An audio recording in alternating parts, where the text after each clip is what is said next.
Test 1, 2, 3, 4. I think we should be live right now. Let's see, just my camera a little bit. I had it going a little high. And I'd just like to check and see the live video link, because that lets me know for sure. 1, 2, 3, 4. And it's all working. Should. So there's your first time. I'm Alex. I am currently the Billionaire Buster. And last stream we did about a week ago, or 6 days ago, it's on Labor Day, and we managed to take a kind of brief look at our top 15 capitalist lords. And oh, Musky boy, his arrow's going up. His score is getting higher. But we went through the first 15 here. We found the world's richest woman who had to work tremendously hard to be the granddaughter of the founder of L'Oreal. I'm not going to stop laughing at her. Fuck. And we ended on the necromancer's latest pet, Mark Zuckerberg, who has been having a real metaverse of a year. See, it's because the metaverse isn't a thing anyone actually wanted. There's a lot of stories about people just like constantly verbally and sexually harassing people in the metaverse, because I mean, yeah, fuck it, right? What a bad joke. Bad joke. It's really the whole thing here. Just a really bad joke, and I think we might all be the punchline. All of us who aren't extremely rich, wealthy capitalists, means of production owners. But so for I think I'm gonna just keep going down the list a bit. I was having fun doing that. I don't know. Part of me, I kind of want to do some like deeper dives on some things, but it's also just, I'm billionaire busting. Here's our list of billionaires. There's let's see, how many does Forbes think we have at least? I don't know if that's the official. Oh god, what? How many? Do they keep? Oh no. Oh no. Okay, we're gonna have to call this at some point before the end,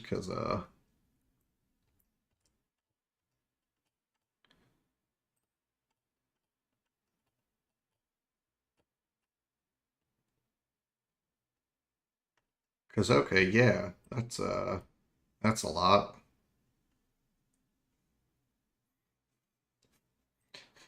Guys, no, it's still totally communism. Look, just because we have billionaires, just because we have billionaires who own private manufacturing companies and profit off of them by exploiting the labor of their workers, it's still it's a 55-year plan.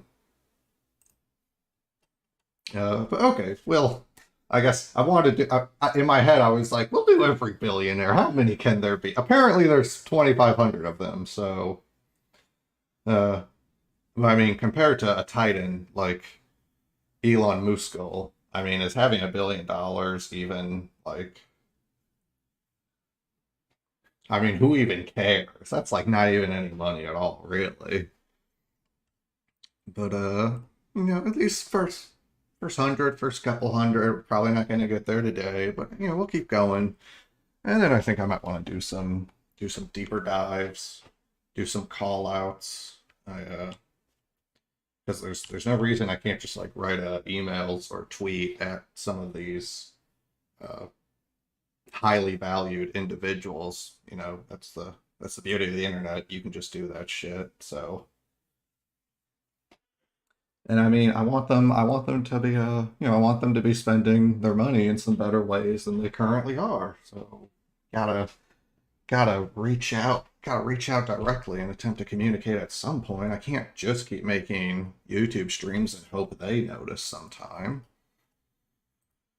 But for the moment, let's start things off as, I mean, one of the whole things that I'm kind of undergirding this stuff on is that I'm just donating my own actual money to people and causes in need.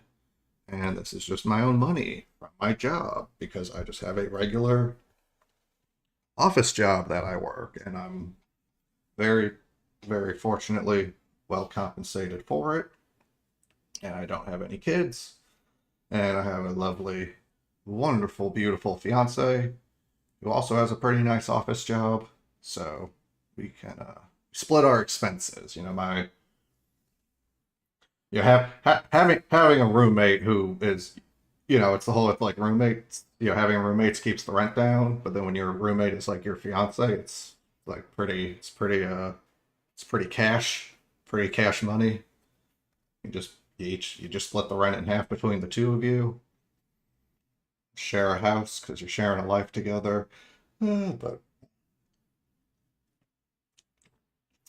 there is whiskey in this glass, and this glass was full earlier, so halfway through it, making sure I enjoy my Sunday before I go back to doing the serious work tomorrow.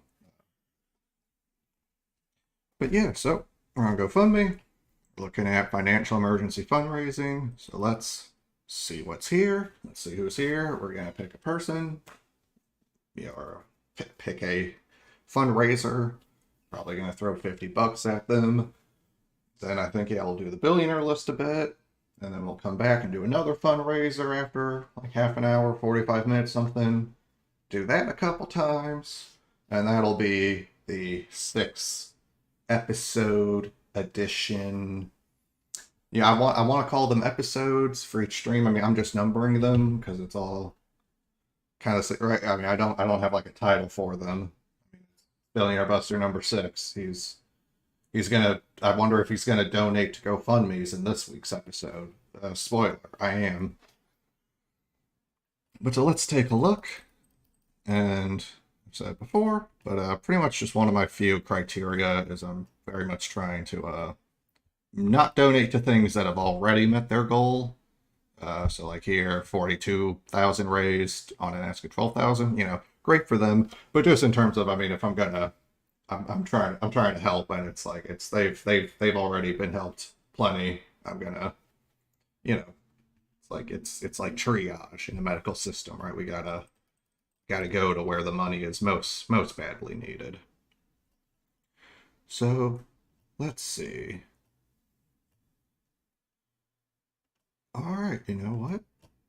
The goal isn't particularly high, so the money I'm gonna donate goes that extra little bit further. Let's see. Sounds like something about a car accident. Guy Shoaf was in a car accident on September 28th, so this is probably last year, and lifeline to the hospital with an aortic aneurysm, broken ribs, broken clavicle, nerve damage, and other injuries. Miraculously, he survived. Guy needs some help in continuing to support his family as a disabled Navy veteran who served from 2007 to 2014 and recently a construction worker and farmer. Guy will not be able to work for several months. He's also in the process of rebuilding a home for his family. That's neat. Any support offered will be to help his wife, Erin, and 5-year-old daughter, Eleanor, who just started kindergarten. So I'm guessing that's our just lovely looking family up here. I wonder where they're at. That's a interesting building they're in, but they just, oh, they're like, that's a cute family. Erin is finishing up her school work in surgical technology to finish in July of 2023. So, all right, well, that's cool. For your support, Erin and Eleanor can continue on while Guy recovers from this accident. All funds raised will go to pay their living expenses and medical needs. Anyone that has ever met Guy knows that he is the first to help when anyone is in need. From helping on farms, helping families with construction projects, or simply being there as a friend, we hope that we can give back to Guy, Erin, and Eleanor in this season of recovery in their lives.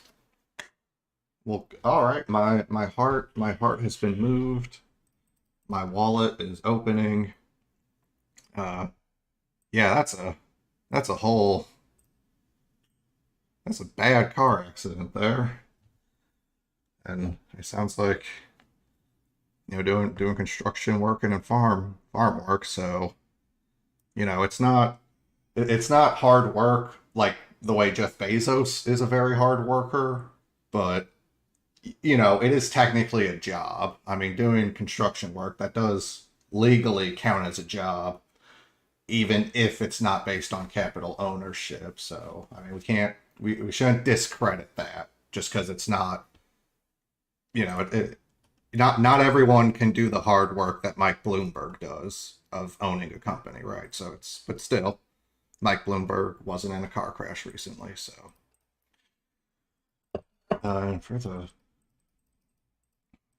record, that was all sarcasm. That was me being sarcastic. So, throw 50 at them. And again, I mean, these streams, I've got, I don't really have any much of a viewership or audience yet, which I'm fine with. It's only the sixth one. I'm planning, I'm in this for the long haul. My plan is to do this until I have, unless I find some idea of like a way better way to be spending my time, which I don't think I will. So I'm in this for the long haul. I'm happy to keep doing this for the next decade plus. Like this is, I like this idea. Gives me a lot of life. And okay, so we're just gonna move the tab over here because I'm donating via my own credit card. And I would prefer not to have my credit card info all visible on the live stream.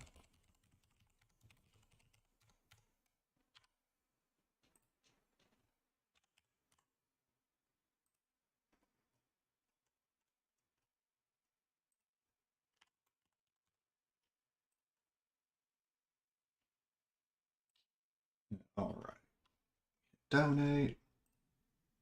And of course, I have the Facebook account. I need to make the Twitter account. It'll be. I think I made a Twitter account, but then it got banned after like a day for like impersonation or something. And like I hadn't even posted anything, so that's why I've just been reposting these things onto the Facebook account and not doing them onto a Twitter. So I'm gonna actually try to maybe I'll even see that later tonight or just want to get Twitter account posting. I got another more personal Twitter account, and I do kind of like arguing and sniping at people who I think are being shitty. Uh, and with all the money I'm donating on this, I mean, I might as well. The point is, I'm buying myself a cudgel. I'm buying myself a cudgel to make changes with. So might as well infuse my Twitter sniping with my donation. Yeah, I don't know. I mean, hate the game, not the player. Hate the player, not the game. Doesn't matter.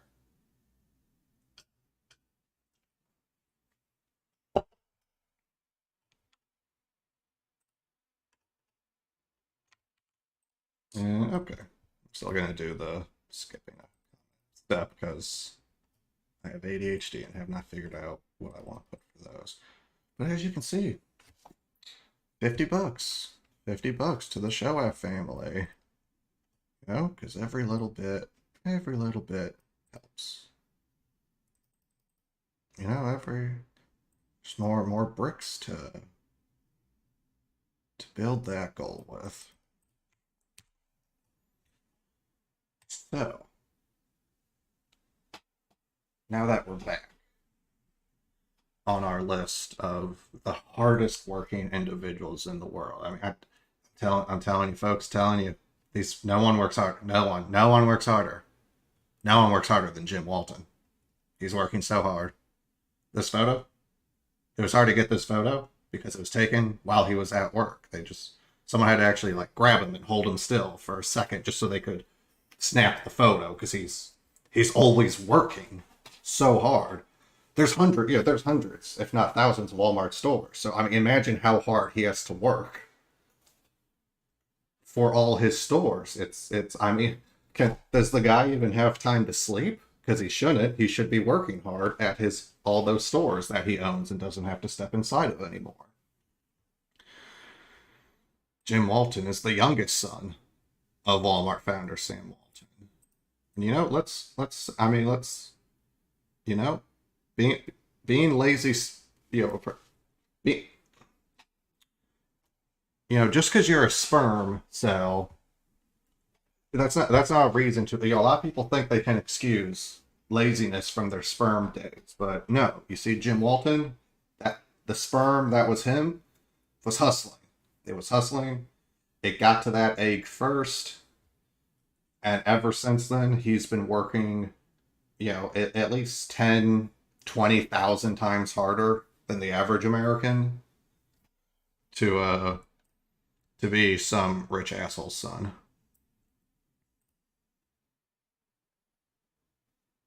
And what changes where you go from 46 to 66? I think the average American did not see their net worth go up by 50% in the last 4 years, but somehow when you're a billionaire, just it seems, all the risk taking seems to just average out in your favor. I mean,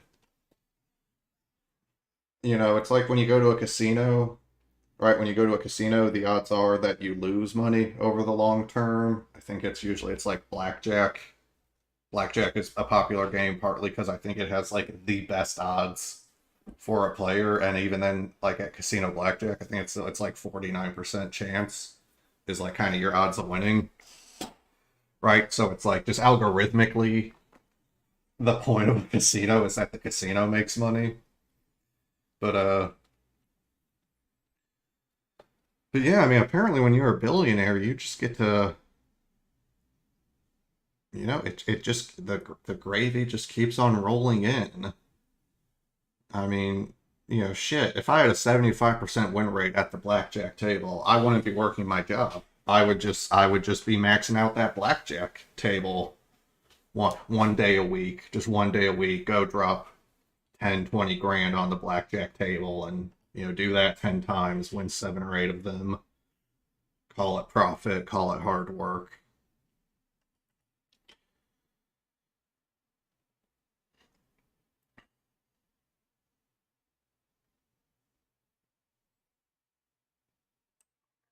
I will say that there was one time when I was younger, and I was at the Walmart in Cleveland Heights, and it was crazy because when we went to the checkout, Sam Walton was the cashier that day. He was actually, they were a little low on staff because they had a couple people were sick. So on that, just day in particular, Sam Walton himself was actually working as the cashier, and I mean, I'll tell you, I've never had a checkout experience that quick. Usually when you check, it takes like a few minutes because I got to scan your stuff. But it was crazy when he was the cashier. We got checked out. It was almost hard to even time it. It was like 2, maybe 3 seconds. So it was it's just like 3 seconds or 3 seconds max. All our items were scanned, bagged, and we were ready to put the credit card in the machine. So.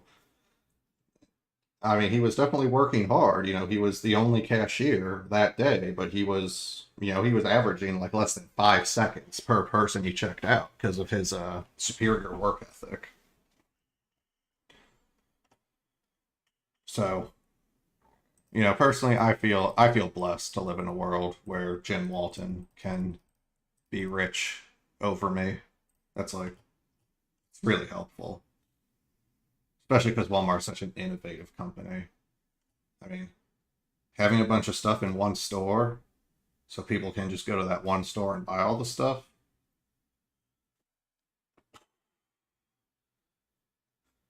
No other company had ever done a version of that before, and it's definitely not the like most obvious idea of a way to run a store when the technology and like shipping and transport infrastructure supports it. It was actually it was 10 hundred billion hours of hard innovation and design and development work to come up with the idea of just having a big store that has all the stuff in it, so people just go to your store and they don't have to go to any of the other stores because you got all the basics in your store. It's like imagine a convenience store, but then make it a lot bigger, and so you have more products in it. And I say imagine it as if a regular human mind can like actually, just you hear the idea. I know you're thinking of the image of Walmart because no regular human can like actually conceive of such a revolutionary concept all at once in their head. It's a store. Like, okay, I'm with you so far. The store's big. But if the store is big, then how will the mom and pop be able to clean it all every night? See, those were the kind of hard questions that the Waltons had to design and innovate themselves out of. So let's see our number two twat. Number two of the day. Number 17. Is he our first China guy? Okay, he's our first China guy. So all the other Chinese guys, I'm gonna give them shit for not being as good as this guy because I don't like them. And anything that would support or promote infighting among the feudal lords is totally worthwhile. So, Zhang Shanshan shares Nongfu Spring, a bottled water company which listed its shares in Hong Kong in September 2020.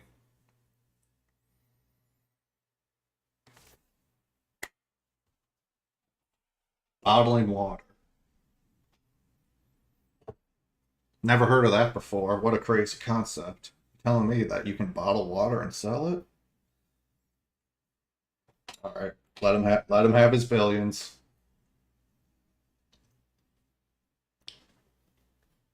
I'm curious, and I'm not gonna make this too long of a thing because this would be a bit more of like doing the deep dive look on individuals.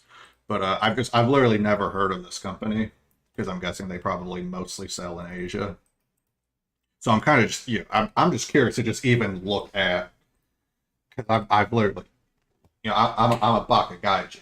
I have never seen Nongfu Spring brand water. So what are they about?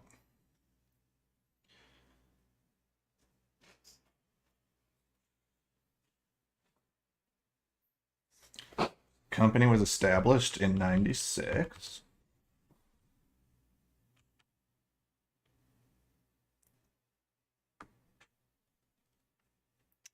Started selling other beverages that I haven't heard of, such as Farmer's Orchard, Scream, and Oriental Leaf. Little yikesy on the word choice there, guys. And they used marketing slogans, so that's where the mom and pop companies don't work hard enough. Marketing slogans, because people are rational actors, and that's why marketing works. Wait. Through growth and acquisition, and through Zhang Shanshan's very, very hard work. Fuck, guys, don't. What? Just because he's like Chinese, so you think you don't have to? You can just get away with like not counting out how hard he worked. Who do you think's bottling the fucking water? What you think hundreds, if not thousands, of poorly compensated Chinese people are bottling the water? No, it's Song Shan Shan. All right, his hands, his hands are rough as hell. He's got thick calluses like you want to believe on his hands. All right, that's what bottling a million bottles of water a day will do to a human body. All right, and that's why he needs his billions. So in 2012, they became the most popular bottled water in China.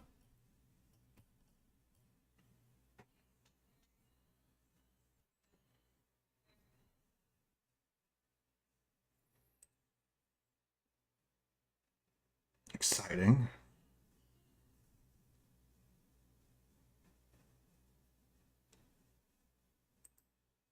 Okay. So, because it's also part of the group of companies, which includes other companies I've never heard of.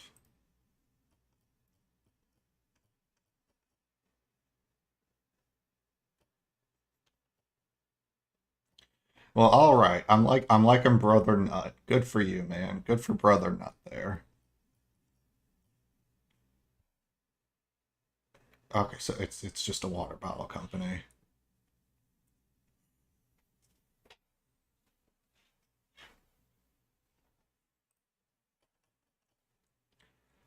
They just sell the beverages.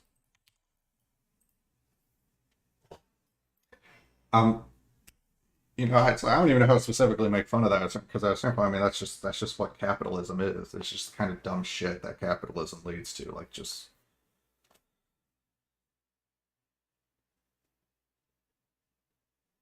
really ask yourselves. I mean, all right, it's a bottled water company. Like, what the fuck does this guy do? Right? What's a day in the life at work for Mister Shan Shan?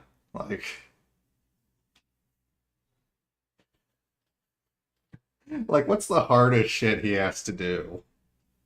I mean, remember whatever his hardest, most stressful day at work is.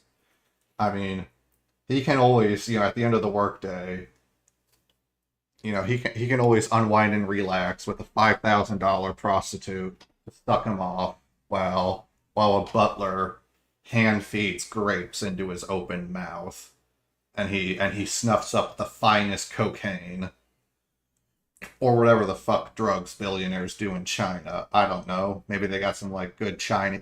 Maybe it's opium over there. I don't know. In the U.S., it's a lot of cocaine. Wolf of Wall Street, a lot of coke. This guy, I don't know. Maybe he's more into like methamphetamines. All right. He's got to remember, he's got billions of dollars.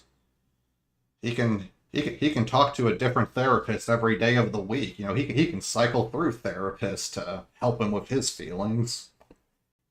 So how hard and stressful do you think this guy's life really fucking is when he's got the money to just easily afford a personal cook, personal trainer, assistants, drivers, nannies, house cleaning for his multiple however many fucking residences he wants.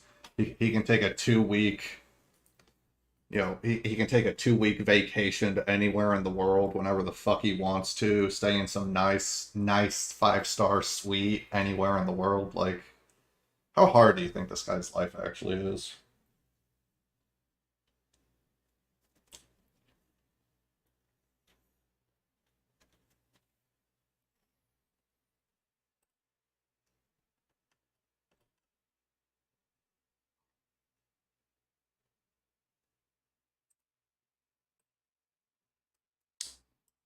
Boring. Alice Walton is the only daughter of Walmart founder Sam Walton.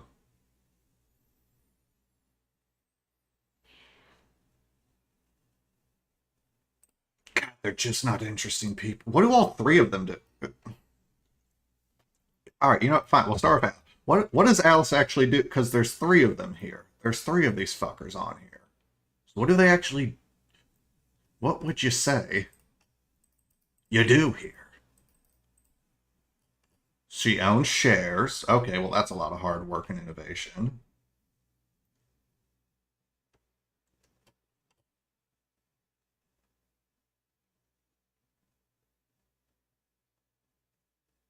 See, somehow I think the average financial analyst doesn't become a billionaire. I wonder how she figured out a way to work so much harder. She figured out a way to work so much harder than all the other finance equity analysts at First Commerce Corporation. She was also a broker for Hunt Puff.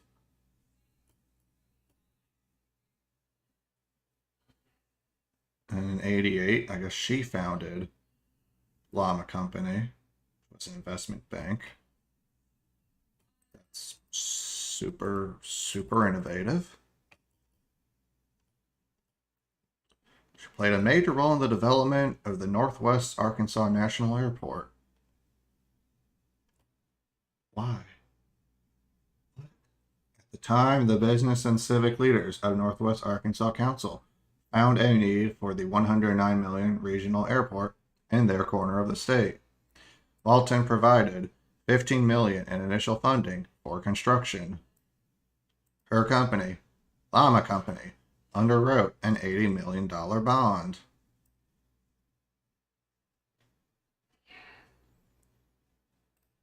That must have been a lot of hard work, fronting money, which I think the end result of is that they make more money. Again, it's the absolute just the interchangeability of like any of these fucking people. Just any of them. Like none of this is that impressive. Like how is any of this more impressive than like what Jane Goodall like did researching apes? Like Jane Goodall, I'm not sure if that Jane Goodall might have become a millionaire at some point just because she was very famous and prolific with all her nature and animal research, right? But it's like we'll come back to this in a second. I just want to open in advance, but it's like just as a random example of just like an old woman I'm thinking of. Like I don't even know anything about Jane Goodall, but just I know if I read Jane Goodall's Wikipedia page, I'm probably not going to be at the same risk of having my eyes roll out of my fucking skull that I am with this kind. Sorry, Bastardo. An avid horse lover, she was known for having an eye for determining which 2-month-olds would grow to be champion cutters. What's a cutter?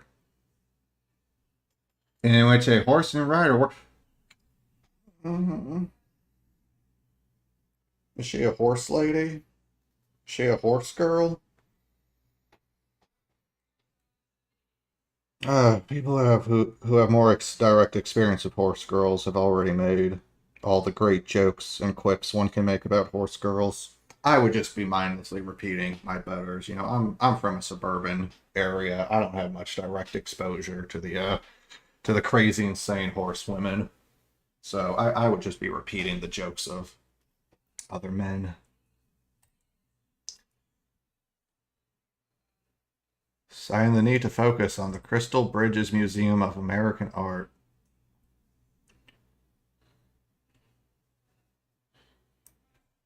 Like, Opium Art Museum's cool and all. I respect and love to the arts. Uh, but it's like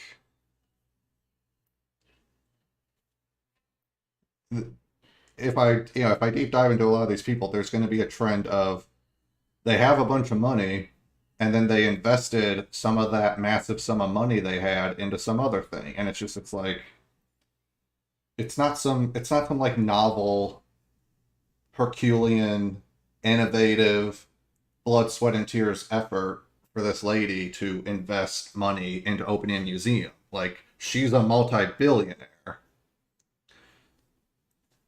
It's not, it's like, oh, if the investment went bad though, she would lose the money. And it's like, well, in order to lose the money, you have to have it in the first place. And most people don't have the fucking money in the first place even. So like, who the fuck cares? How the fuck is that valuable? It's like a king getting, having to flee his castle because the enemy army has broken through. And it's like, oh, as a king, you risk a lot. You risk losing all your holdings if like a war goes bad. And it's like, motherfucker, how many other people besides you and your kingdom lived in a castle in the first place? Like, yeah, just fucking you. For the peasants on the farms, it doesn't really change shit on their end who sits on the throne.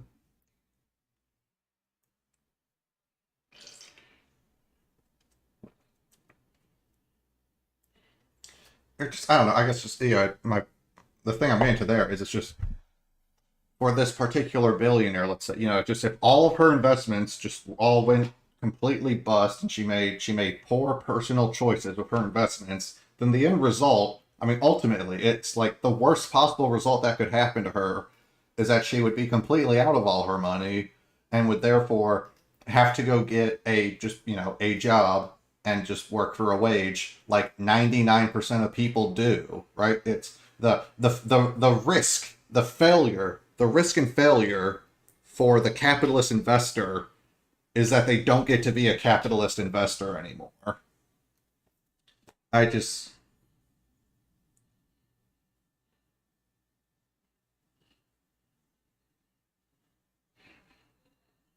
it's like I'm trying to think of the right analogy, right? Because I just don't want to go off, but it's like all right. Here's what I'm thinking. It's like I know, say at least for like the USA, that when it comes to the Olympics, that we always there's always like a USA basketball team, and the USA basketball team tends to kick a lot of ass because the USA also has the NBA. The NBA is full of a bunch of the greatest basketball players in the world.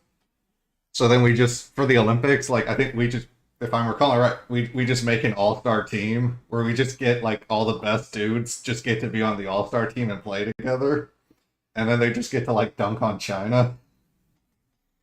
And it's just to me it'd be like, you know, for your average typical athlete at the Olympians, like they do, they've like spent their life like investing and just there is a lot of risk and like time lost and opportunity. But it's just to me when I think about like these capitalists, it'd be like saying that at the Olympics that like LeBron James playing for the American basketball team, it'd be like saying that he risked a lot to get there, and it's like because it's like no, he didn't. You could you could equate that like just him being a pro basketball player in general is like some kind of risk because like I said, it's all the opportunity cost of all the other things he could have been doing, and like, oh, what if the basketball thing hasn't worked out? But it's like when he's actually at the Olympics, though, it's the only reason he's at the Olympics is because he's already one of the best basketball players in the country. Like, I'll just say, I'm speculating here, but I imagine that the U.S. basketball team probably just has a pretty fun time. I imagine they probably just have a pretty fun time of it, like, because they're not risking shit. They all, when the Olympics are over, they all get to go back to being NBA star players. Like, they don't fucking care. I bet LeBron James has a hell of a fun time dunking on all the other countries' basketball teams when he's played at the Olympics. Like that sounds fun as fuck. I'm not even knocking him for it. Imagine being Shaquille O'Neal at the Olympics, just with his hands 9 feet up in the air, just stuffing on Russians. Like that's fucking fun as hell sounding. That's not a risk. That's a perk.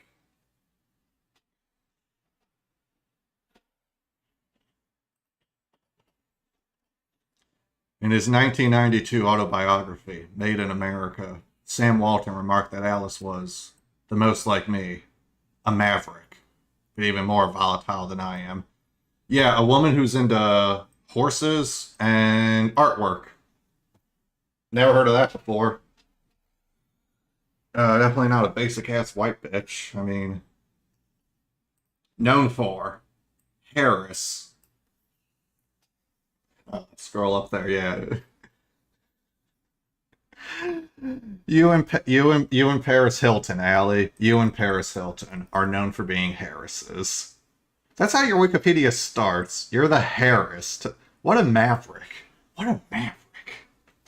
So dynamic.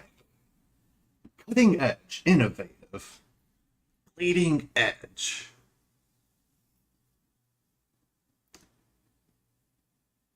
It just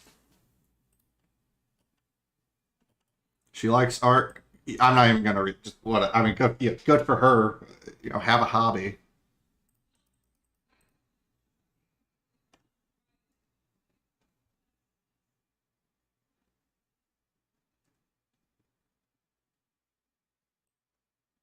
Uh, boo, boo, cringe.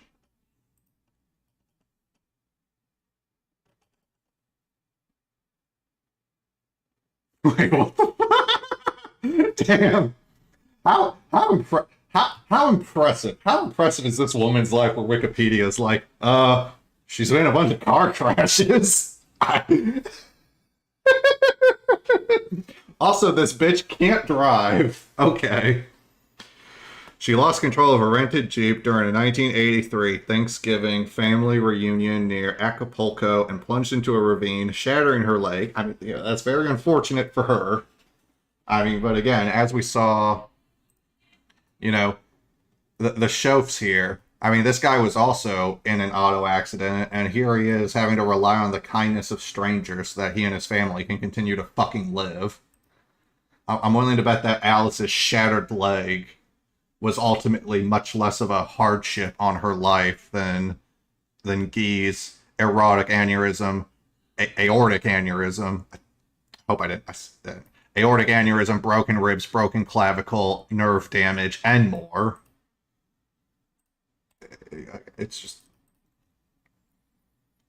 I'll say it explicitly because it's part of why I'm like inspired to do this, and part of what I think is like a good, like positive effect of just me doing this kind of content here. But it's just like these people are just absolutely not impressive. For all of these billionaires so far, and I mean, again, I haven't done the deep dives. This is kind of the deepest dive I've done on anyone in particular. But it's just, I'm seeing nothing impressive here. Just not a goddamn thing. And we'll do the quickie comparison to Jane Goodall, because I bet I'm going to get 2 paragraphs into Jane Goodall's Wikipedia, and I'm going to be like, damn, Jane Goodall's fucking cool. Like, she was airlifted out of Mexico and underwent more than 24 surgeries. She suffers lingering pain from her injuries.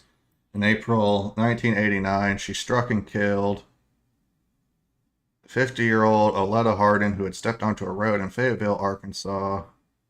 In 1998, she hit a gas meter while driving under the influence of alcohol. Bitch, hire a driver. You're a billionaire. All right, hire a driver. You suck at driving. Hire a driver. Also, who the fuck did she kill? What the fuck is that about? Like, what? Like, what happened? Like, did Oleta, like, dive in front of her car to kill herself? Like, what the fuck? Yeah, Reddit, just a reminder. Like, what's the case here? What's the story? I'm a...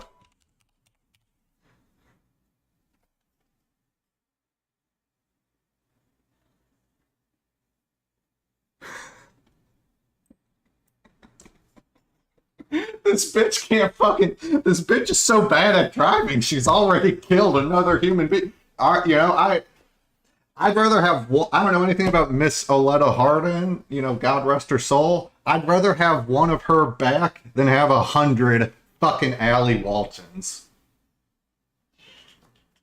On her 67...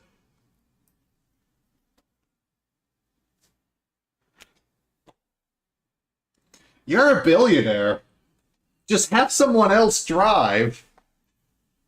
Just have someone else drive.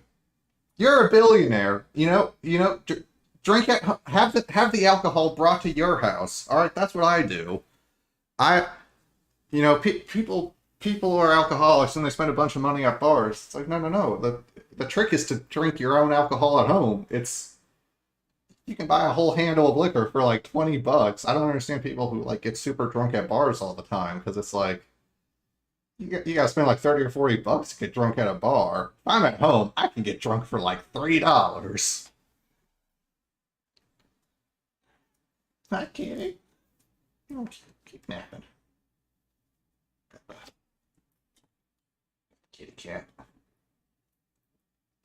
He starts begging for attention, I might have to like nuzzle him or something, because he'll start begging for attention, and then he'll, like, if he doesn't get it, he'll try to like get on the desk, and if he gets on the then it's like, you know, it's extremely cute when he's on the desk, but then he'll just go and sit right in the middle of the keyboard, which means his fat fluffy ass hits like every key.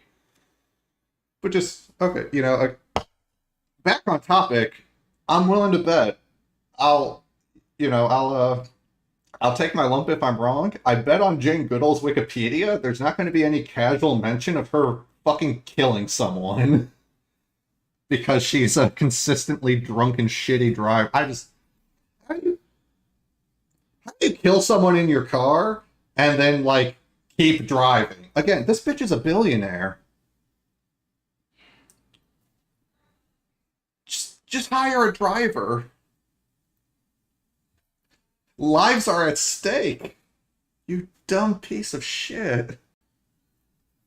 Oh, God.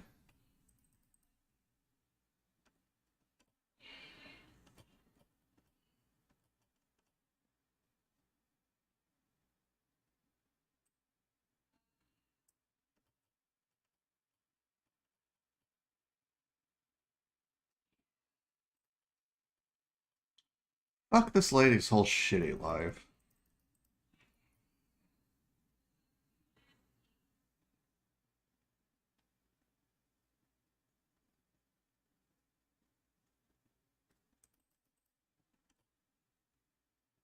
Fuck this lady's shitty fucking life.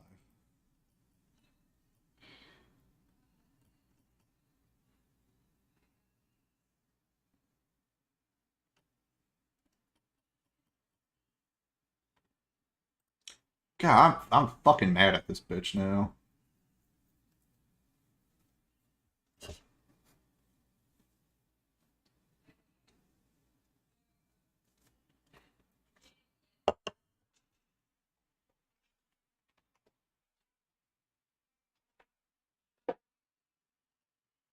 Well, Mike, all right, I'm reading in my head. Sorry, battery medication. I'm reading in my head. Seems like Mike.com is going hard so far, so I'm down with that. But you can't have someone who drives for you, you fucking killer. Christ, conservatives like to jerk themselves raw over how like George Floyd like did armed robbery on people, which is shitty, but it's like I don't recall anyone mentioning how George Floyd killed a person, not like Allie Dubs.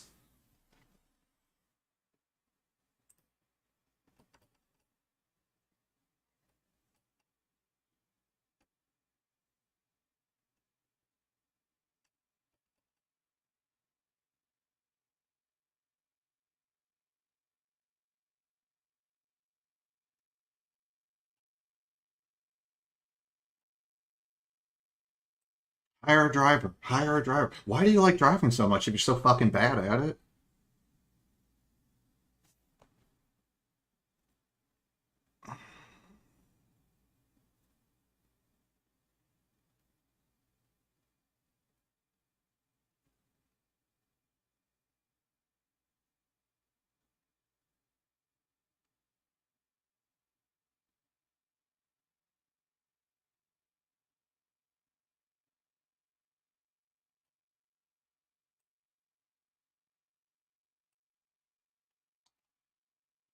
It's a moral imperative to just take whatever you can out of a Walmart store. Just rob them. Just rob them. Just steal everything you fucking can from a Walmart store. Nobody cares. Nobody actually fucking cares anymore. It doesn't matter. Just fucking do it. You might as well.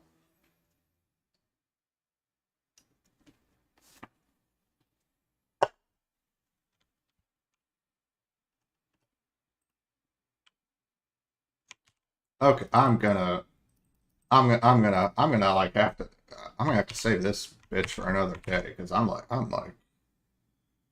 actually getting fucking mad. I'm actually getting mad at this shitty feudal lord who I've thankfully never met.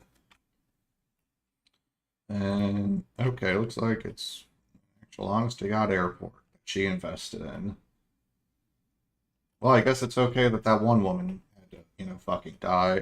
All her friends and family can just go fuck themselves because this bitch had money to spend on an airport. If Alice Walton didn't exist, then all that money would just exist in other people's hands, and we can't have that. This shit I don't understand. If all the Waltons have a heart attack tonight, then all the stores are still gonna fucking exist tomorrow. Like they don't matter. What's so hard to get about this?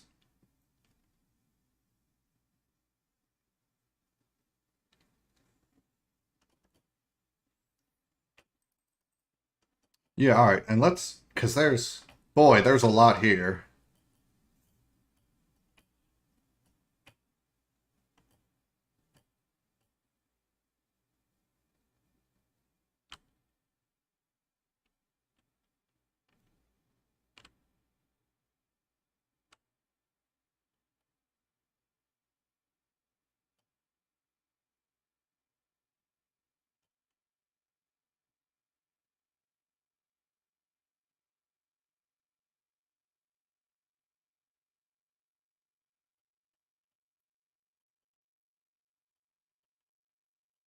Okay, this whole Gary Larson, I just kind of sped around that. That's kind of fucking funny. All right, let's just to compare and contrast with with an even older white woman and a British one at that. I mean, let's just read a paragraph of her work.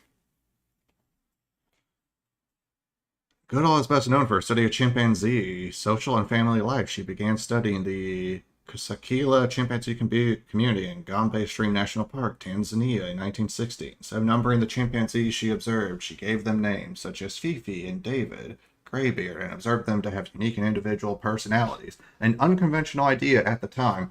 Sounds obvious to me in hindsight, but hey, someone's got to be the first.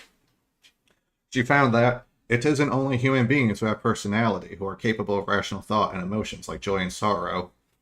She also observed behaviors such as hugs, kisses, pats on her back, and even tickling, what we consider human actions. Goodall insists that these gestures are evidence of the close, supportive, affectionate bonds that develop between family members and other individuals within a community which can persist through a lifespan of more than 50 years. And okay, the next sentence has a citation needed mark, so I won't read it, but next paragraph, and I think we'll stop there. Goodall's research at Gombe. Yeah, bye. No, kitty. Goodall's research at Gombe Stream is best known to the scientific community for challenging two long-standing beliefs of the day: that only humans could construct and use tools, and that chimpanzees were vegetarians.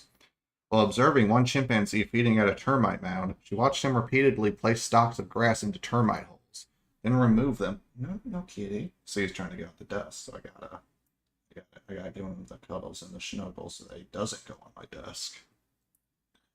Oh, yes. Yes, you're a very cute boy.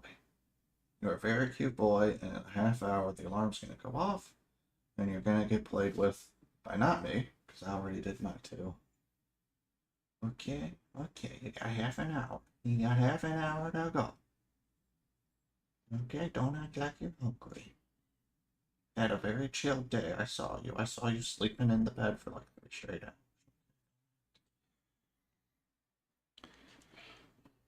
Effectively fishing for termites, the chimpanzees would also take twigs from trees and strip off the leaves to make the twigs more effective, a form of object modification that is the rudimentary beginnings of tool making. Humans had long distinguished themselves from the rest of the animal kingdom as man, the tool maker. In response to Goodall's revolutionary findings, Louis Leakey wrote, "We must now redefine man, redefine tool, or accept chimpanzees as human." All right, so my opinion of Jane Goodall is already about 5,000 times higher than Allie W. Also, if I'm looking, I saw there was a criticism section. I'm going to give it just the briefest glance because we're not going to get into it. Maybe some of these criticisms sound really bad. All right, I don't know. I'm not aware of them. But what I'm going to look for, what I'm just going to briefly skim for in the criticism is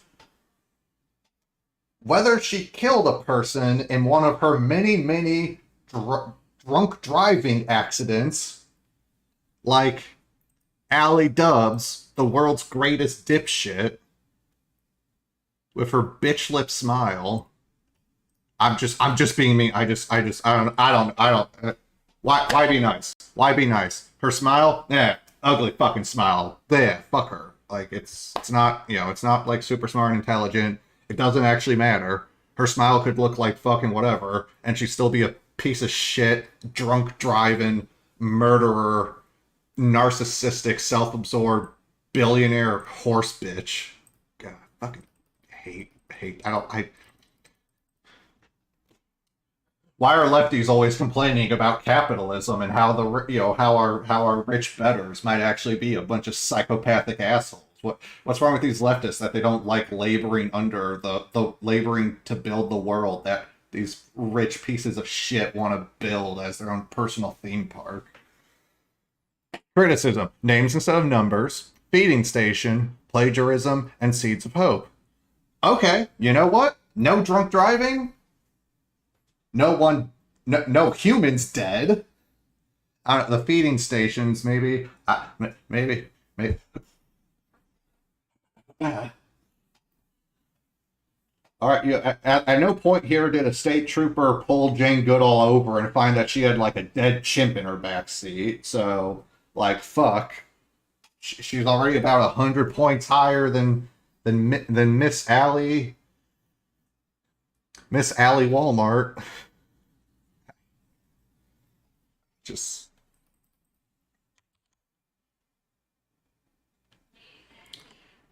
I have a grandma, and my grand, I mean, one of my grandma's passed away, so I've got one grandma still alive, and just my grandma is like one of my favorite people on the planet. I'm very close to my grandma. I love my grandma a lot. She's a super great, sweet, awesome lady.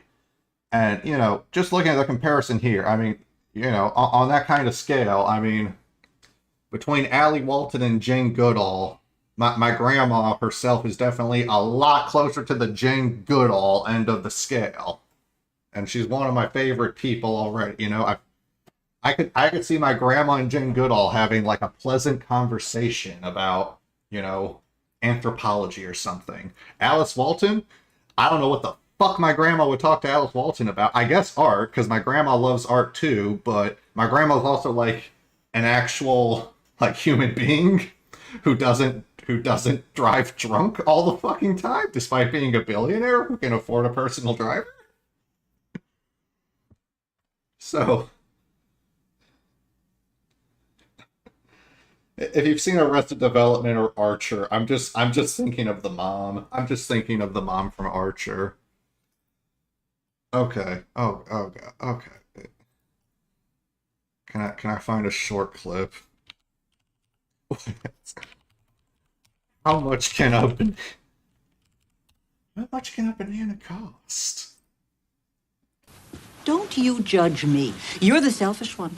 You're the one who charged his own brother for a Bluth frozen banana. I mean, it's one banana, Michael. What could it cost? $10? You've never actually set foot in a supermarket, have you? I don't have time for this. How much can it cost? $10? A nothing amount of money? Scraps.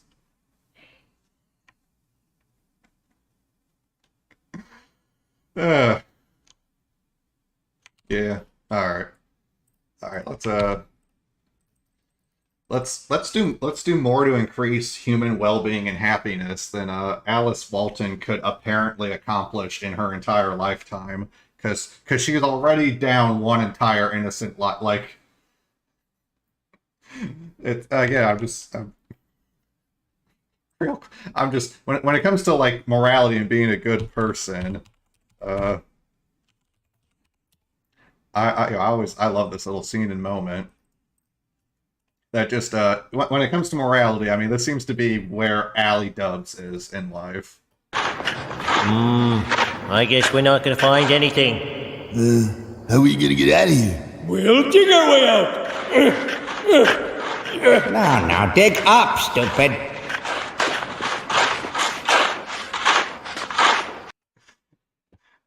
Dig up, stupid.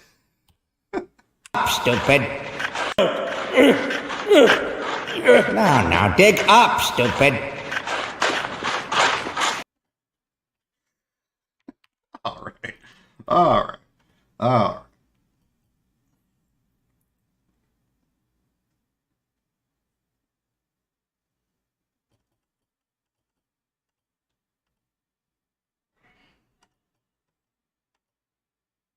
All right. Let's see.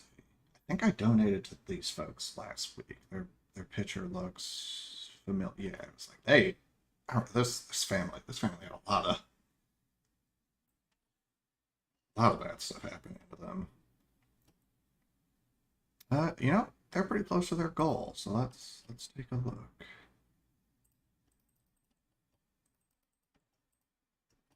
Oh Christ, that's a long description. I don't want to read all of that, but I will. I will take a look here. Okay. Husband died. She has a 4-year-old son. He died unexpectedly in his sleep. Yeah, help her out.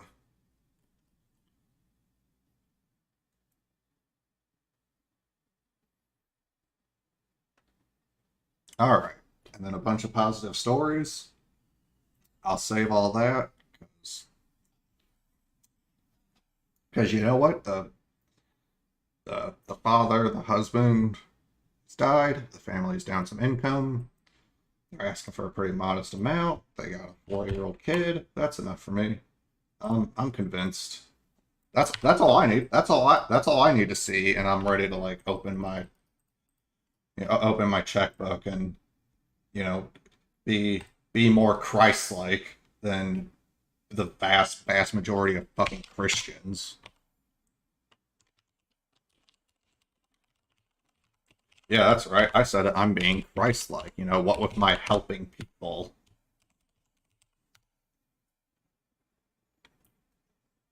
And with my being ethnically Jewish, like Jesus. That's the connection there.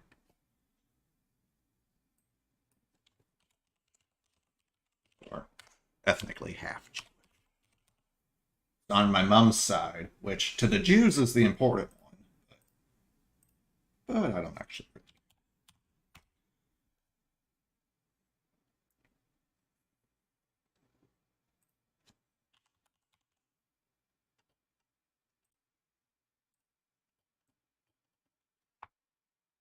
Alright, put that in. Give a little post on the Facebook.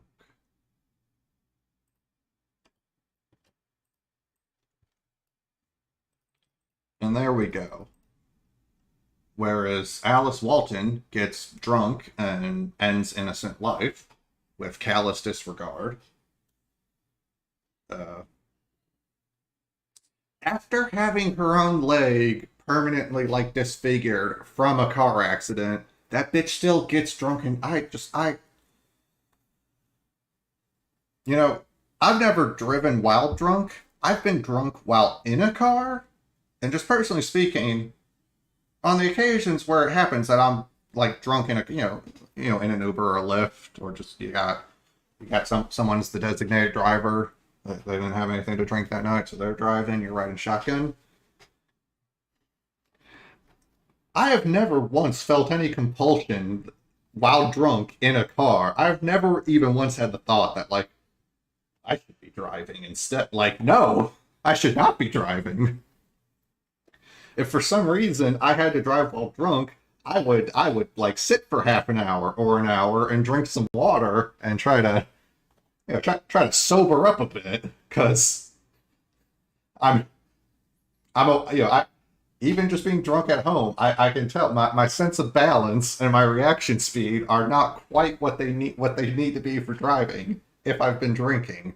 Somehow Alice Walton, one of the most intelligent, beautiful, charismatic, hardworking, innovative, industrious, dynamic, and maverick individuals who's ever graced God's green earth, never put together that her obscenely rich ass should probably just, like, I don't know, not fucking drive while drunk.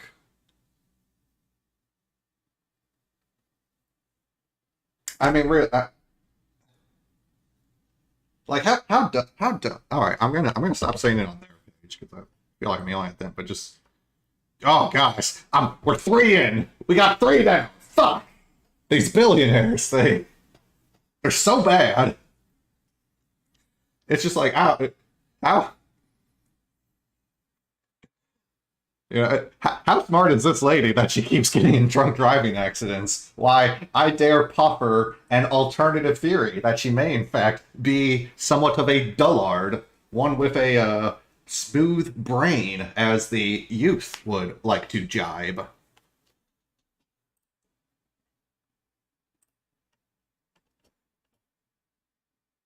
Uh, given all the invective I've just cast upon his poor little sister, I'm just gonna point out that he's white, and we'll move on. Changpeng Zhao, who goes by CZ. Hey CZ, hey, is the founder and CEO of Binance. Binance, the first bank exclusively for bisexuals.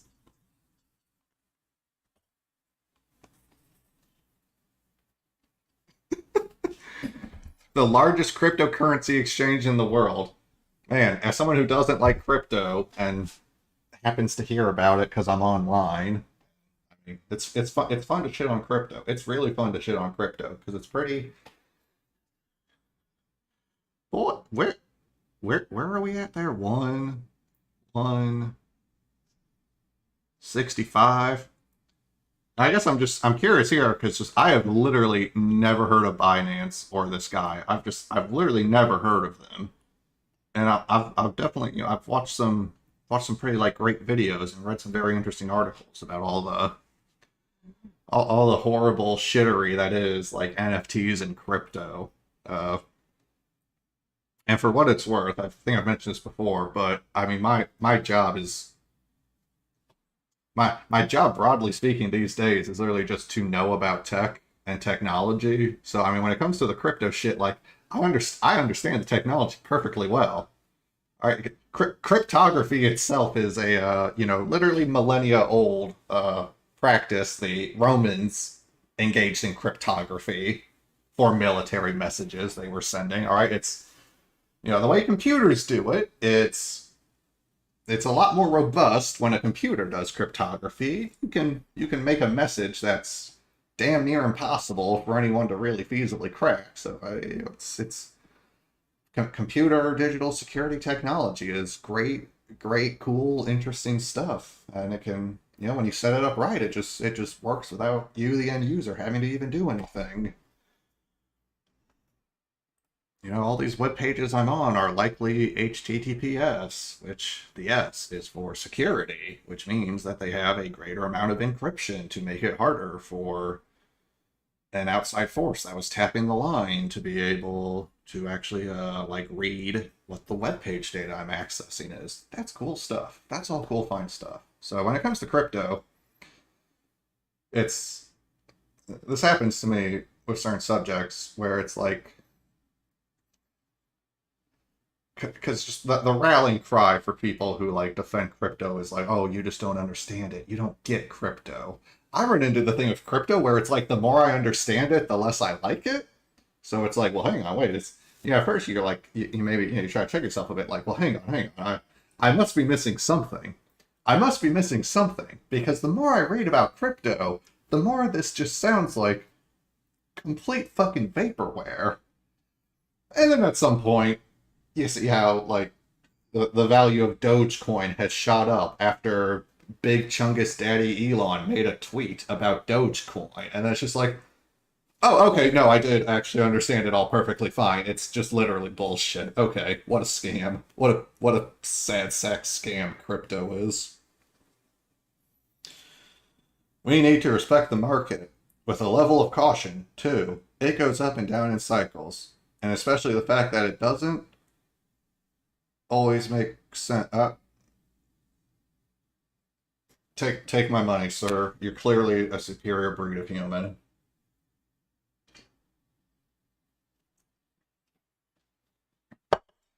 Me with my small socialist brain can't envision a future where nobody trusts anybody for anything ever, so everything has to have 10 billion degrees of decentralized authentication and trust checking before you can buy a bagel with your super coin.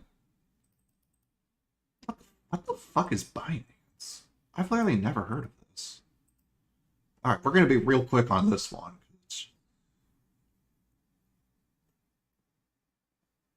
I've literally never heard of this. Wow, there's 350 different cryptocurrencies available on Binance. No, I will not go to Binance.us.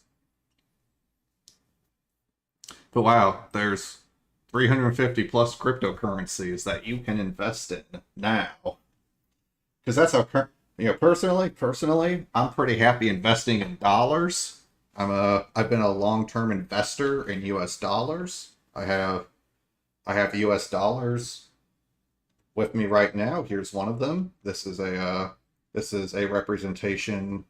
See, it has artwork of this like old American politician on it. So that's because it's like, oh, it's American money. So it's got like an American statesman on it. Like it's kind of Yeah, and then it's got like some of the like governmental buildings from DC. It's got it on two. It's got artwork. It's got double-sided artwork. It's a double-sided currency token. Uh, and so far, I've actually found it very straightforward, simple, easy to use. It's people seem to get it. Like they say like, this will be $4.99, and you go, okay, here's a 5, and then they go, thank you, here's your penny back, and it's like, and then you can go there the next day and you can do the exact same exchange because the value of your $5 bill did not dramatically change from one day to the next.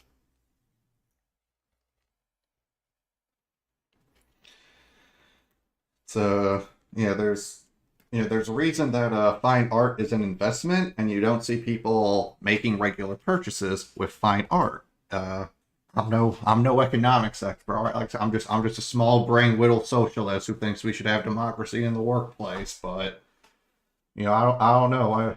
In my liberal arts classes, I didn't even take that many liberal arts classes. I got a BS, man. I got a science degree. But I feel like a currency and a investment are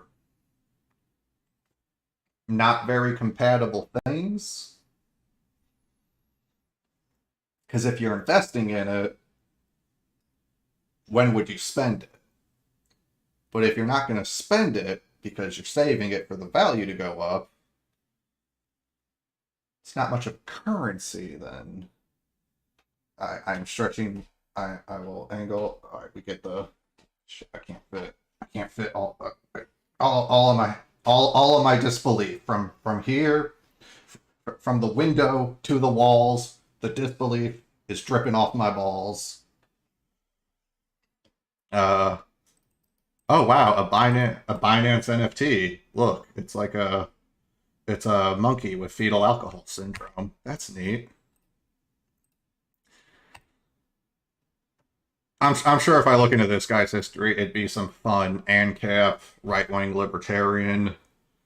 I'm sure it'd be all kinds of fun, stupid bullshit. But we're not doing the deep dives. We're not doing the deep dives.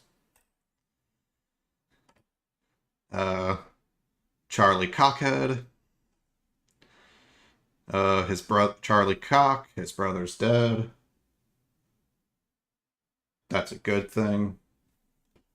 Bite me, liberals. It's good when bad people die. Actually, it's better when the bad people stop being bad. But barring that, I mean, beggars can't be choosers. Beggars can't be choosers. All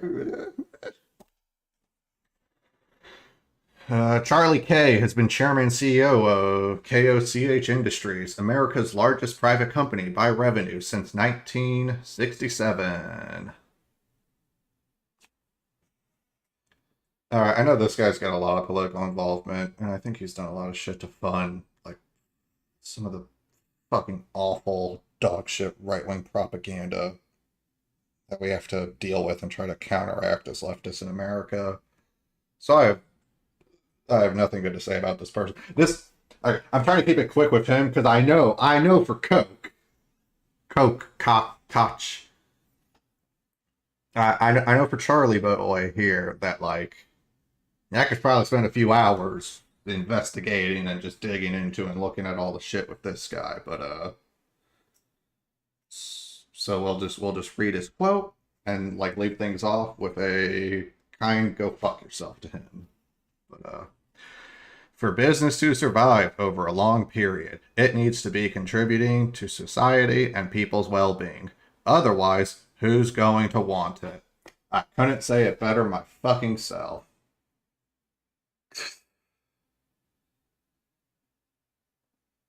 I bet he worked really fucking hard today. I bet he worked like 300 hours last week. I bet he puts in 48-hour days. 'Cause he's not a pussy like you millennials. Like you millennials who definitely aren't in your 30s by now.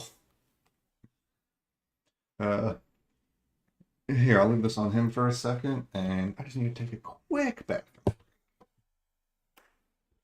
Be back in a minute.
Alright, I'm here. I'm back.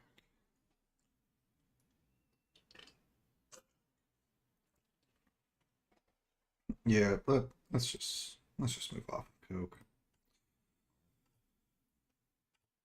Julia Koch and her three children inherited a 42% stake in Koch Industries from her husband, David, who died. Wait, how old is she? Oh, wait. I'm going to do the... Because, okay, David's the one who bit the dust. How old's Julia? Because David was 79. Julia looks a little younger. Gotta grab that bag. Well, Julia has clearly had some great work done. Fucking serious? Maybe 60?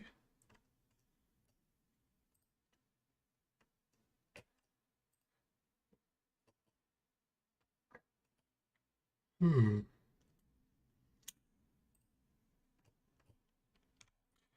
I mean, I don't really care about that, but just think about it, though. Think about it, folks, right? She's 21st on the list because because her king hath passed into the great beyond and bequeathed his great holdings onto her estate. What a fucking joke. Imagine how many thousands and tens of thousands of people are working and working hard and sweating and suffering and trying to get by in this world. Also that this bitch can skim off the top. What a bad fucking idea. Amancio Ortega of Spain is one of the wealthiest clothing retailers in the world. What's up with the clothing? In the street, I only want to be recognized by my family, my friends, and people I work with. I'd imagine that to be the case. You sure don't want me recognizing you in the street when you're a billionaire. Because I'm going to cause a problem.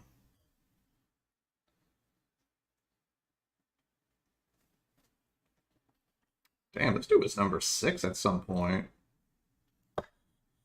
Fuck is Zara? I've never heard of that. I've like never. I don't think I've ever heard of Zara before. Discover the new Zara collection. Okay, well, you know, I can... Alright, at least 5. Oh, it automatically scrolled. I love when websites are like this, so... Alright, he's at least 8 billion so far in my estimation. You can't even see the clothes this one's wearing. I love you. I love you, kitty. He's right here. Look at the cute kitty. He wants to get on my... Do you see, bud? I love you. I love you so much that I want you to not sit on my keyboard and fuck up everything when you... Is it not enough? Is it not enough? I'm literally petting you right now and you're still trying to get on my desk. What is that about?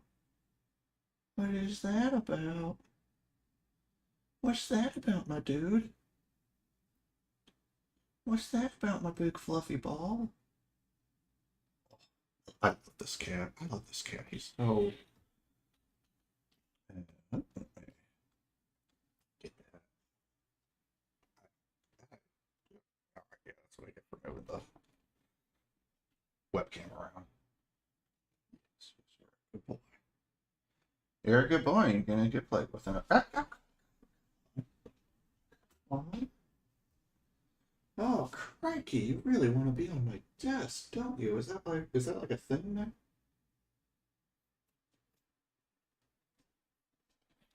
All right, sorry. Temporary pause. The cat's food alarm is about to go, so he'll run out of here and get played with. And until then, he just keeps trying to step.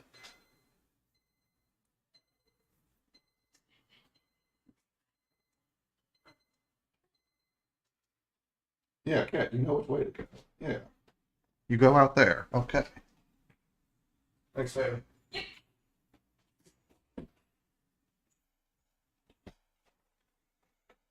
Alright, now that adorable little scamp is out, Zara.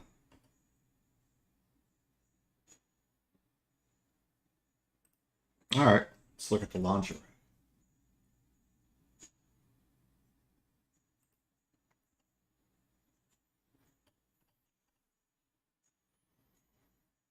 Well, it's sheer, except for the parts that have shit on them. That's nice.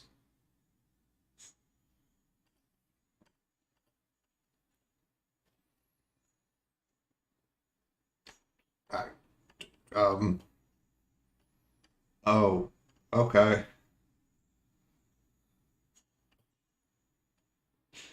No, I don't think I will. Where,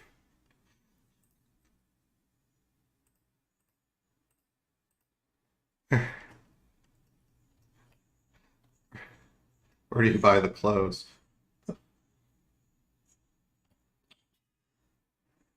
This chick got armpits? What's up with that?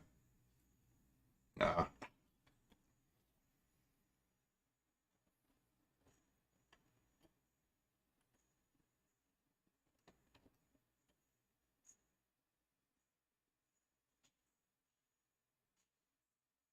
I'm so much more interested in what she's sitting on.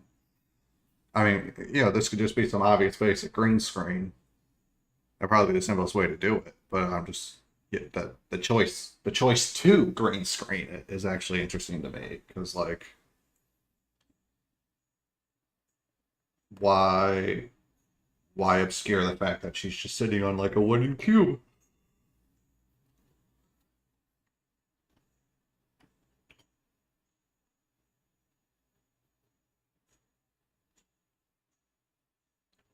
Is this clothing? Is this what designer clothing was? Okay, this one. Okay. I hate heels. I don't. Ladies, if you hate heels, just stop wearing them. I don't know. Tell men who like heels to go wear them themselves if they like them so fucking much. Like I don't know, guys will still fuck you if you're not wearing heels. Like it's not that big a deal. I don't know why. Oh, these heels are so uncomfortable. Like okay, don't fucking wear them then. Guys will still fuck you. Guys will fuck a lady who's not wearing heels. Trust me. All right. Wow. Okay. If I look at the clothing too much, my eyes are gonna explode. So we'll just keep on moving down. Michael Dell. I did not realize that the guy who was the current CEO of Dell had the last name Dell. All right, that fucking works. Michael Dell is the chairman and CEO of Dell Technologies, which was formed in 2016 when Dell merged with computer storage giant EMC. I'm guilty of doing too much, and I'm guilty of not seeing mistakes coming. What I'm not guilty of is making the same mistake twice. So you better back the fuck up. That last part was an addition by me.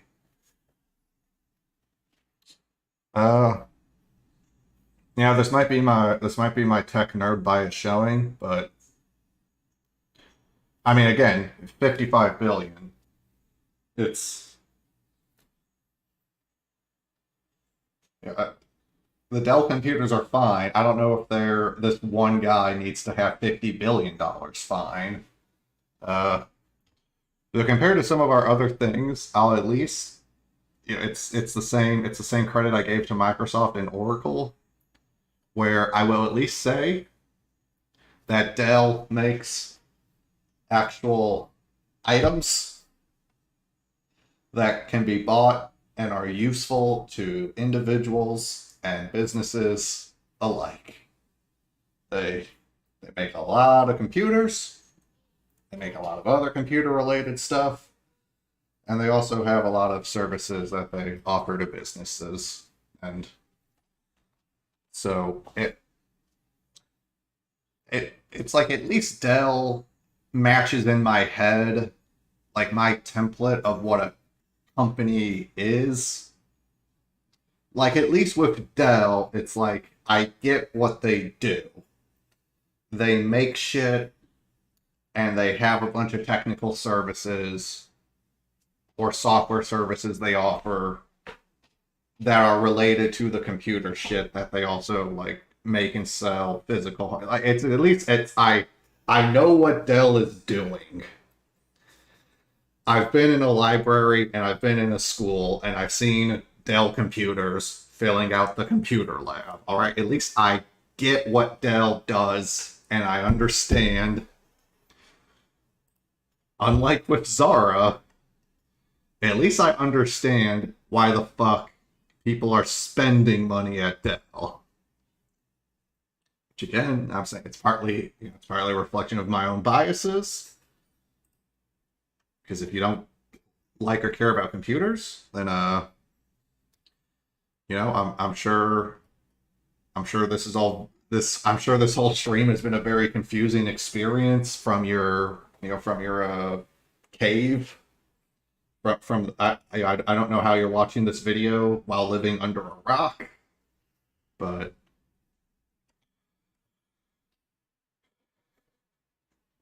all right, the lighting and the lighting in the face of this photo is also just with this, it's not even I'm not even trying to be so mean on this one, because so far I haven't read this guy's Wikipedia and seen that he's just constantly getting in drunk driving accidents, like fucking Alley Dubs, who I am still mad about. I'm so happy I scrolled down to get to deal with the other fucking people. Oh god. But just, I don't know, the lighting and the facial expression here, I don't know what they were going for, and I don't know why like this one was selected.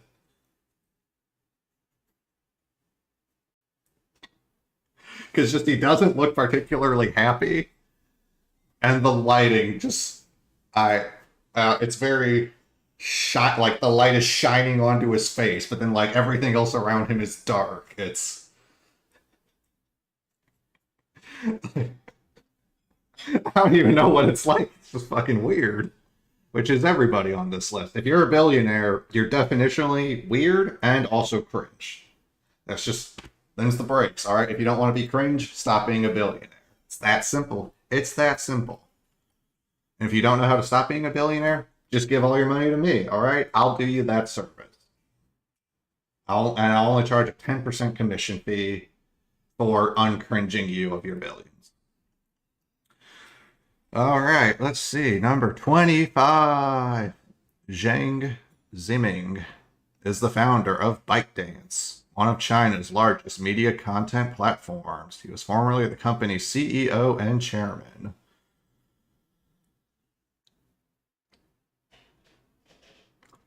Well, that's a Chinese social media. That's a Chinese media content platform, so I'm willing to bet people like myself who do not live in China have very little exposure to it, because the internet in China is like really, really special.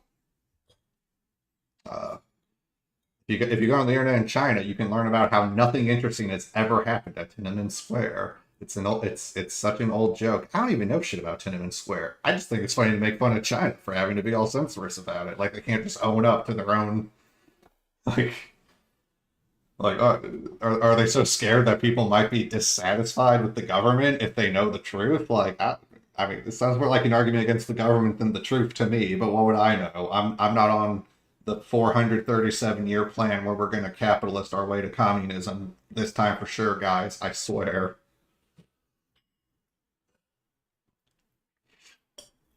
Oh, wait, TikTok? Wait. I see TikTok. Okay, what is this? Is ByteDance related to TikTok? Because that was not clear from the one-sentence summary. Okay, do they own TikTok? Because I don't like. I mean, you can imagine, given that I'm a. I don't even know what the stereotype. Just younger people. TikTok. It's just every TikTok video. It's just. Did you know that it's been that today when Sagittarius is in the fall, that this way to cook eggs is. The only thing I can possibly like from TikTok is when it's just actual like comedy things, because that's just like, okay, that's cute. Yeah, you can make like a 20-30 second like comedy thing, and it'll be funny, and the jokes will be delivered. But I guess it's the only things I ever like that I see on TikTok are things that could just as well be YouTube videos or Twitter videos, and like wouldn't lose anything from that website change. Personally, I just don't fuck with TikTok. I don't care. ByteDance acquired Musically for $1 billion. They combined it with Flipagram into TikTok. Okay, well, so okay, at least.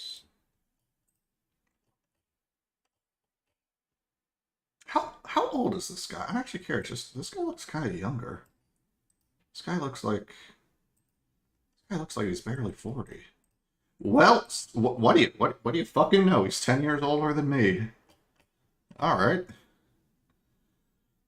Well, I judged him by his picture accurately then. Cool. And we're gonna resist the urge to deep dive. And let's move on to our next one. David Thompson and family.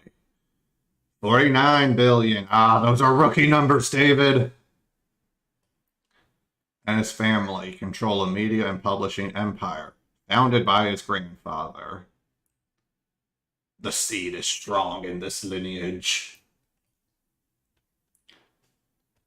Seriously, what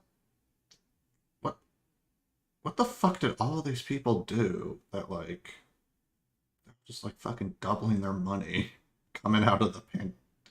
I mean, as an American, I'm not sure if we're out of the pandemic or not. I just eventually had to stop looking at COVID numbers because I got all my shots, man. At this point, it's on the anti-vaxxers when they fucking die. I did my part.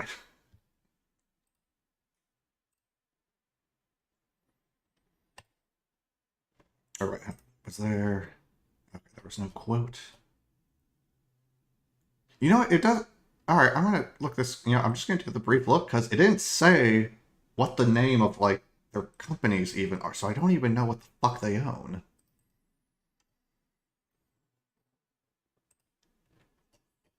David Kenneth Roy Thompson, 3rd Baron Thompson of Fleet. What the fuck does that mean? Fuck you. I hope someone pisses on your carpet. Fucking weird asshole.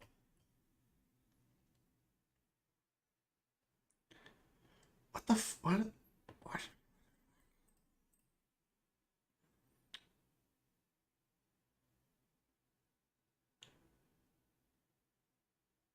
Reuters? Thomas Reuters? Is that like Reuters, the like very neutral news company?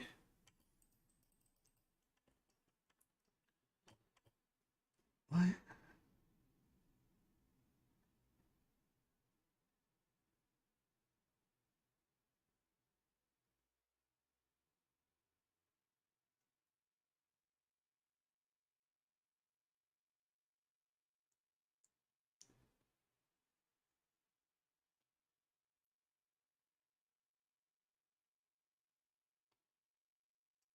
Okay, oh god, my eyes are...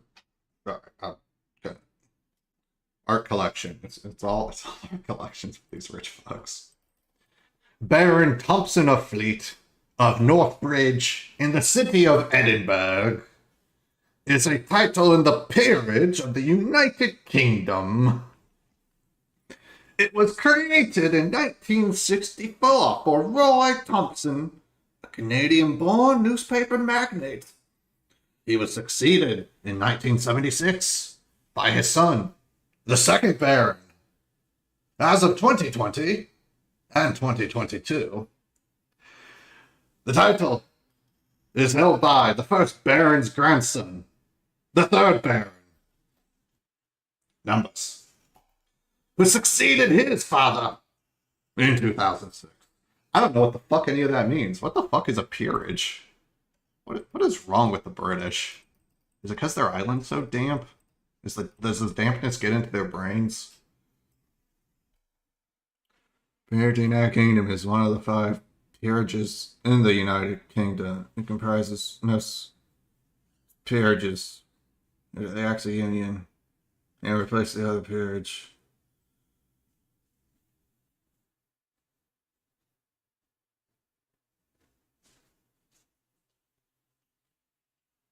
That just looks completely fucking retarded.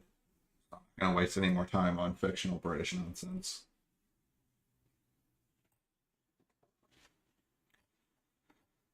Phil Knight, founder of shoe giant Nike, fired as chairman in June 2016 after 52 years of innovation and hard work and innovation.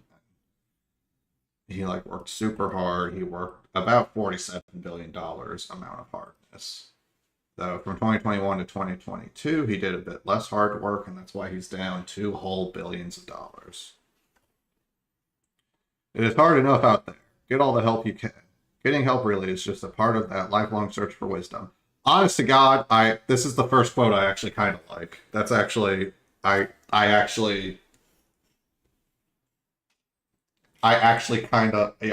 think that's actually generally not a bad sentiment. It's even, in fact, I might say a good sentiment.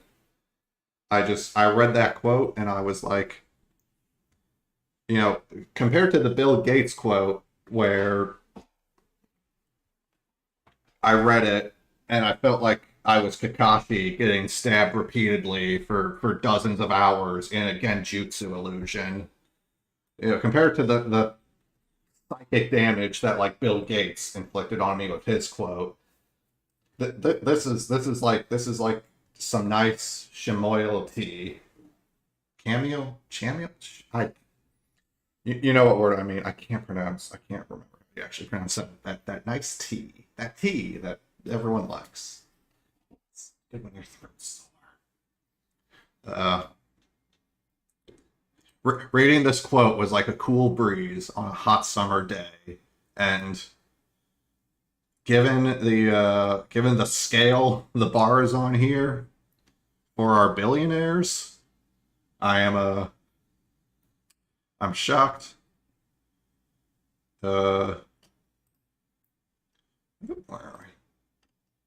And while I'm sure Nike certainly have a deep dive, the only thing I'll just do here, I'm gonna take a gamble, play a little roulette, and just do a little bit of I'm gonna ask of you and me with some assumptions here. I'm gonna make the case. I'm gonna very quickly make the case for why the 50 billion billionaire of Nike is one decent quote notwithstanding, still a net negative contributor to human well-being and suffering. I'm just gonna type. No, we're not going to end hentai. I type in the word Nike and then the word sweatshop.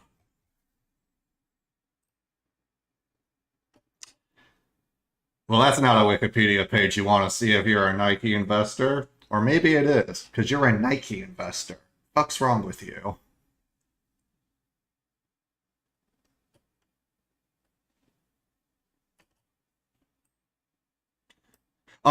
These factories are subcontracted.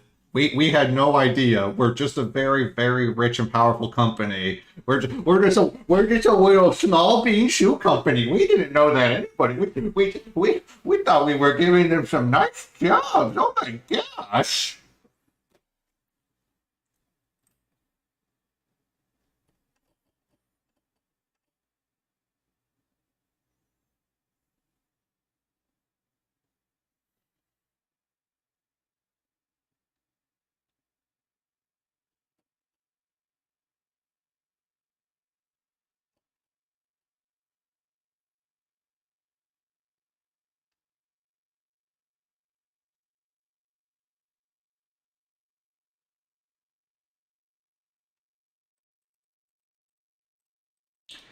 Well, hey, I guess it might be better than being on a Vietnamese farm.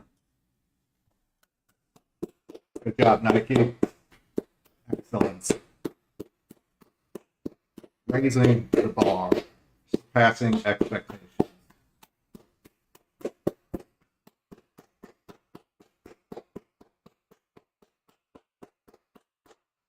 You did it.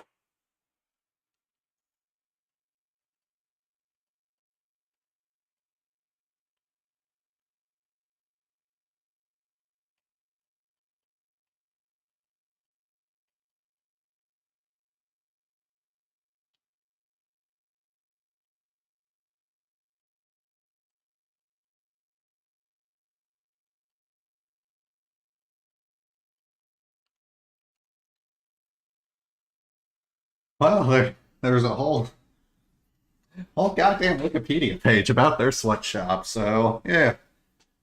It is hard out there, buddy.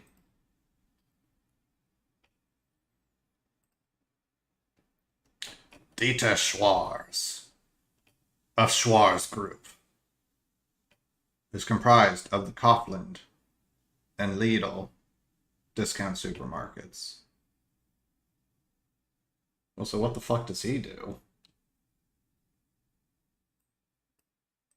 And I'm guessing that's a guy, because they would have said if it's a lady.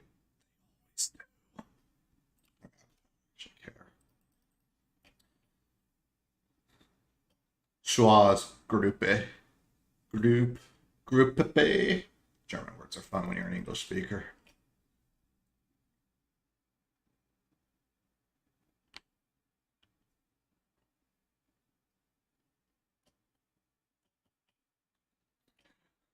Really, just 3 images of him exist, man.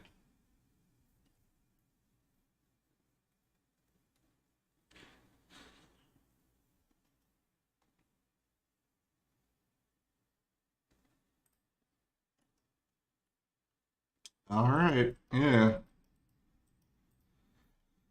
I wonder what kind of innovations he personally brought to grocery store ness.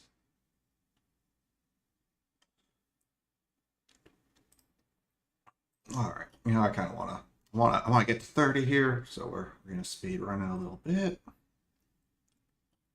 Robin Zhang, founder and chairman of Contemporary Amperex Technology (CATL), one of the world's largest suppliers of batteries for electric vehicles. That's rather specific. Just like specifically for electric vehicles. Figured if he's worth that much, he'd be making all kinds of batteries. But what do I know? I am a mere 6-figure peasant to these titans of human economic brutality.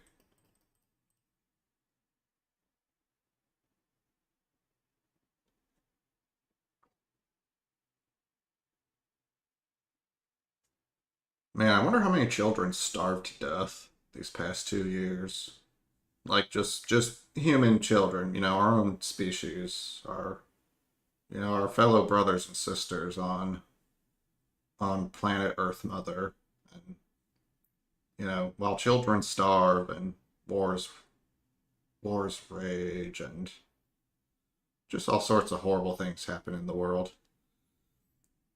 At least this twat has his blood money, because it's all blood money. It's all blood money. All the money is blood money, and America's a blood empire. It's all just fucking death and skulls.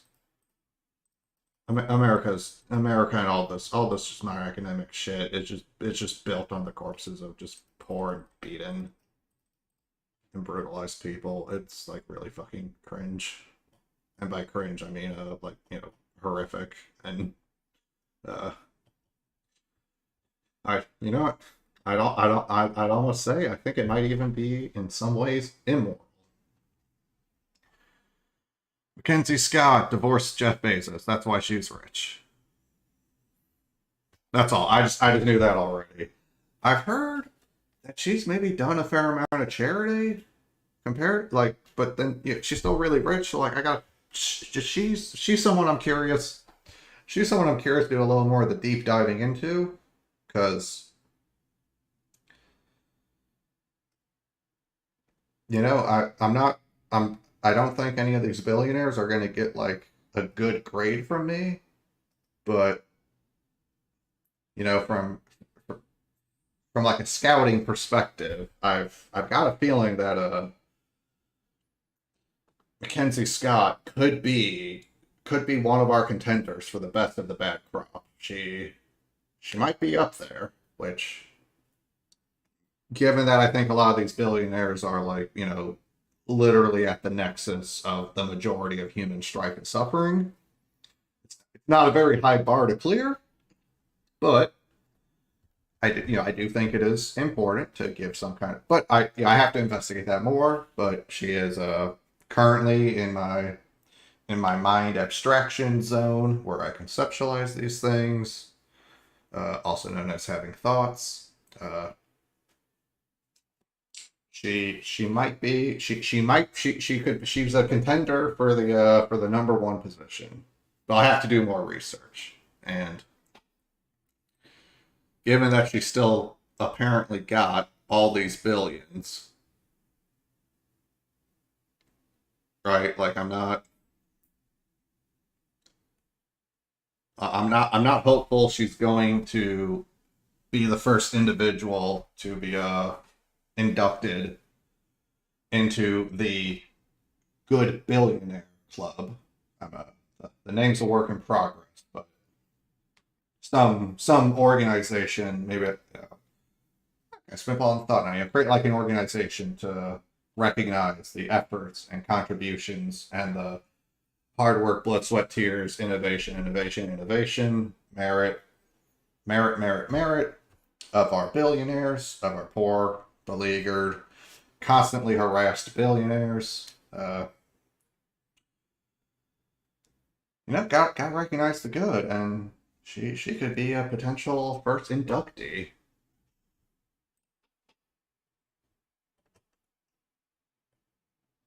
But okay, we're gonna hop back on the GoFundMe.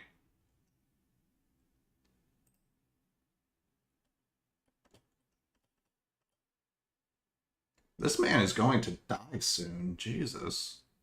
Is he okay? White.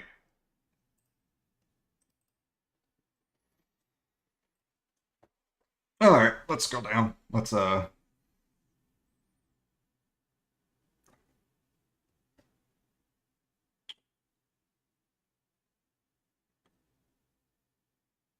okay, the word.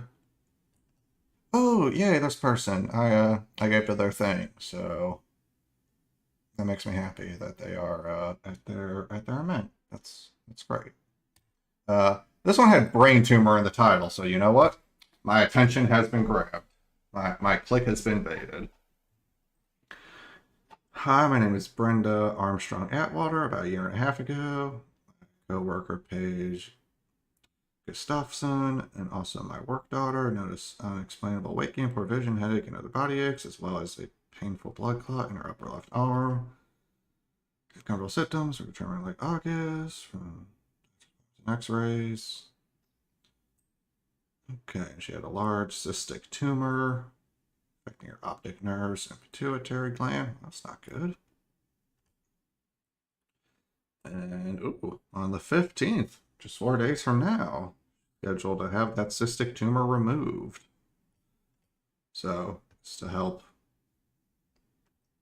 support, give her some funds, money to help support her and her child, who is, yes, I would hope not need to be explained, is an innocent in all the economic depravity of the modern world. Children are actually innocents on that, so they should get some sympathy if you're not a piece of shit.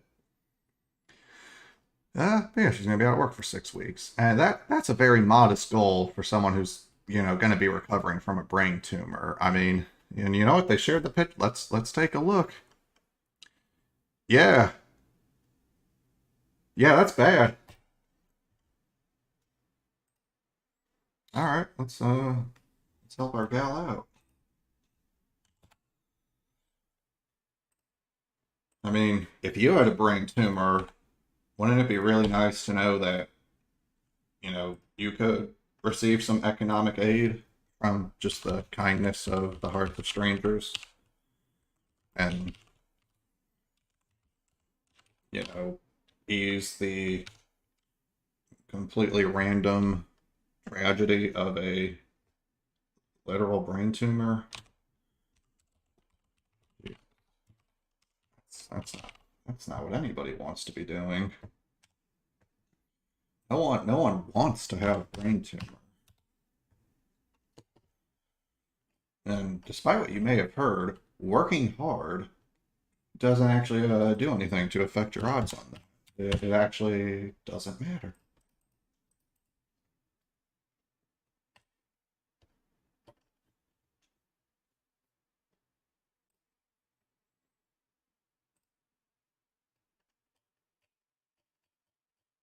Okay.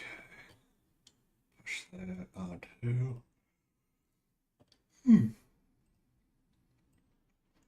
On the Facebook. There we go. Hope. I guess maybe next stream. I remember too. She said she's scheduled to have surgery on the 15th, so I guess by the next stream we'll be able to hopefully see a positive update there. Hope the doctors are able to get at it. Yeah. Oh, that's just not fun for anyone. And oh yeah, the queen died. No peace for monarchs. No peace for hereditary rule. As an American, my thoughts about British royalty dying are fireworks, fireworks, crab rave, crab rave. I mean, like, I'm not even, because if anything, I'm obligated to not like you fuckers. And I'm a leftist, so I already really don't like, hereditary blood rulers. It's, just a tad bit silly, isn't it, dear? And I'm going to stop soon, because I'm a little tired. We did our 3. We looked at another 15 of our feudal billionaire lords. So I'm just going to pull up something real quick on Wikipedia. That just is a thing I find interesting. I'm not going to read the whole thing, but it just occurred to me as it's very relevant to a lot of the stuff I'm discussing and the hows and whys of how I'm discussing it. I'm just going to pull it up. Because, man, I'll just say I think a lot of problems in the world kind of. I think there's at least in America dealing with right wingers. God, is the just world hypothesis really fucking common? Let me just give a quick readout of what it is here. The just world hypothesis. Sorry, I don't know. Kind of clogged. The just world hypothesis, or just world fallacy, is the cognitive bias that assumes that people get what they deserve, that actions will have morally fair and fitting consequences for the actor. For example, the assumption that noble actions will eventually be rewarded and evil actions will eventually be punished fall under this hypothesis. In other words, the just world hypothesis is the tendency to attribute consequences to, or expect consequences as the result of, either a universal force that restores moral balance or a universal connection between the nature of actions and their results. This belief generally implies the existence of cosmic justice, destiny, divine providence.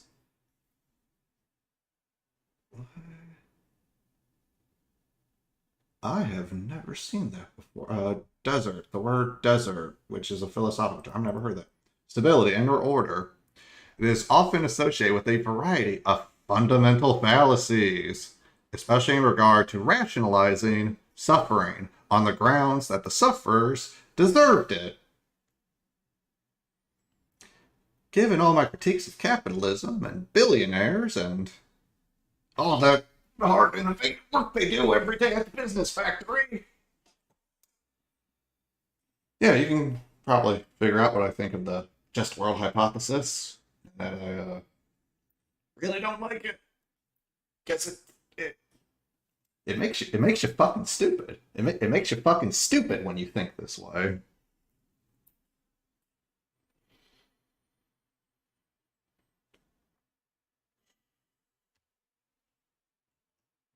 So I'm not gonna read everything here. At least not right now. I'm literally yawning, so I'm apparently tired. But maybe I'll just read this whole goddamn wiki page out next time. Because just I think this is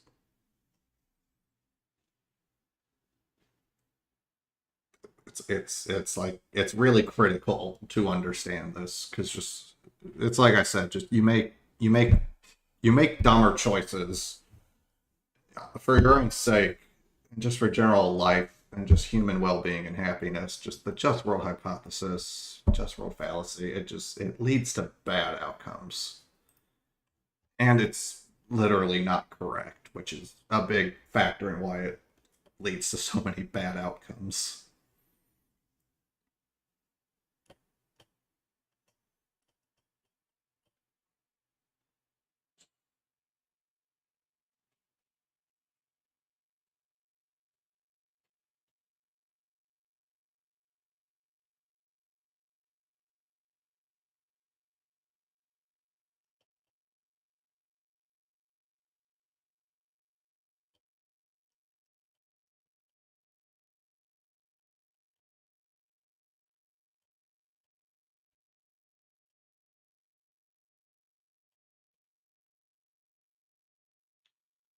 Strong belief in a just world is associated with blaming the poor, with weak belief in a just world associated with identifying external causes of poverty, including world economic systems, war, and exploitation.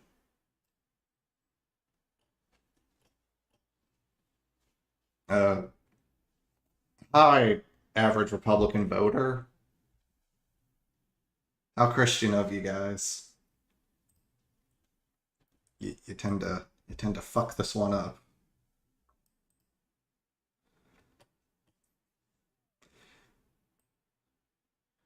No, I'm just thinking just like like Karl Marx did. What? That Karl Marx guy had a stupendous case of good brain. He had the good brain condition. His brain was like pretty good. It's a great thing there when someone has good brain syndrome.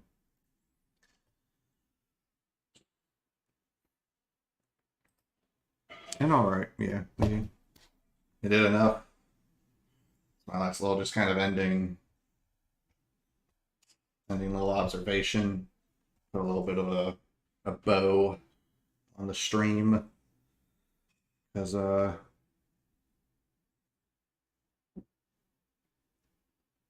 yeah, I'll just say if you look at how people talk to and think about and react to just various social ills and social problems, and there can be a lot of religiously motivated thinking because it's the whole like, well, karma or God, and it's God will convene the forces so that your good actions will lead to good results, which you run into the whole weird flip side on karma of, so if something bad happens to you, then you must have done something bad, which is, or like, but then if a child gets raped, it's like, well, what could a child, and it's like, well, okay, so that's like a down payment on future happiness, because it's like this is all some very ad hoc shaky foundations for an understanding of the world. So I don't like it. So I mean, it doesn't fucking work. It leads to you being wrong. Maybe I can just find this real quick. I'll end. All right, real quick, just the last thing I'll say because Kung Pao Enter the Fist is a very funny movie that I like a lot. And the character of Wimp Lo is... It's I think I might have literally said it, the just world hypothesis. It's a wrong way to organize your thinking. It's a poor method. Sit down.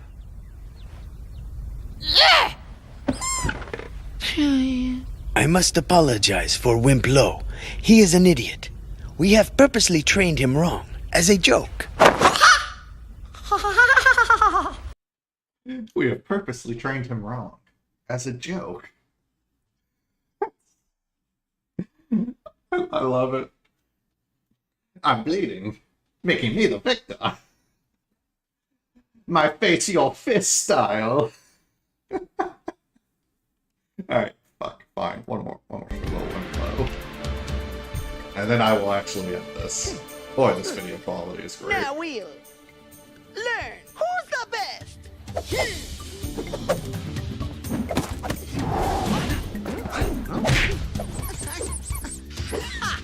Face to foot style. How'd you like it?